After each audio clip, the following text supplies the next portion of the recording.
વાત કરીએ સુરતની તો સુરતમાં આરટીઆઈ એક્ટિવિસ્ટો ઉપર મેગા ઓપરેશન હાથ ધરવામાં આવ્યું છે। કથિત આરટીઆઈ એક્ટિવિસ્ટ બ્લેકમેલરો સામે આ મેગા ઓપરેશન હાથ ધરવામાં આવ્યું છે।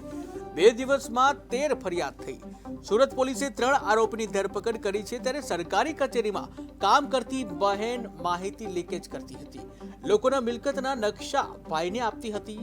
જ્યાં નવસર્જન ટ્રસ્ટના પ્રમુખ સામે પણ ફરિયાદ થઈ છે। ત્યારે આરટીઆઈ એક્ટનો દુરુપયોગ કરી પૈસા પડાવતા હતા। ત્યારે બિલ્ડરો, દુકાનદારો, માલિકોને ધમકીઓ આપવામાં આવતી હતી, જ્યાં બ્લેકમેલ કરી લાખો રૂપિયા પડાવ્યા હતા। ત્યારે સુરત પોલીસે વિશેષ અભિયાન શરૂ કરી ફરિયાદ નોંધી છે।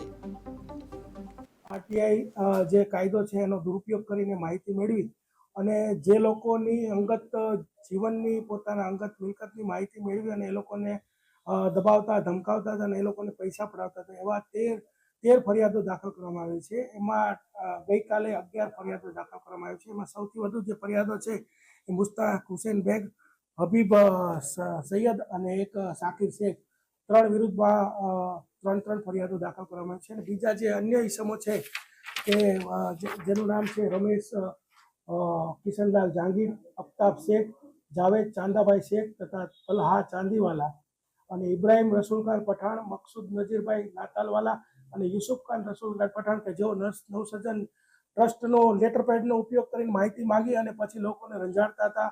આરટીઆઈ જે કાયદો છે એનો દુરુપયોગ કરીને માહિતી મેળવી અને જે લોકોની અંગત જીવનની પોતાના અંગત મિલકતની માહિતી મેળવી અને એ લોકોને